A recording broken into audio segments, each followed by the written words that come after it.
நம்ம பிணையணும்.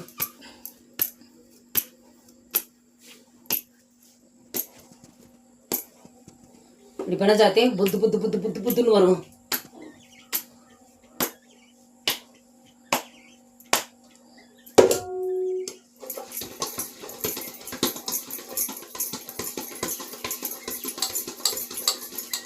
இந்த அப்படின்னும் போது நல்லா இப்படி வச்சு லேசாக எண்ணெயை பூசி அமுக்கி வச்சா மாவு ஊறிக்கும்.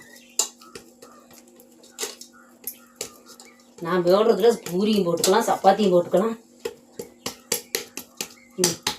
இந்த நீங்களும் அது மாதிரி போட்டு சாப்பிடுங்க வீட்டுகளில். எனக்கு இந்த சப்பாத்தி நல்லா இருந்துச்சுன்னா ஒரு ரிவ்யூ போடுங்க, ஒரு சப்ரைஸ் பண்ணுங்கள். மக்கள் மனசு வச்சா எல்லாமே நடக்கும். போட்டு விடுங்க.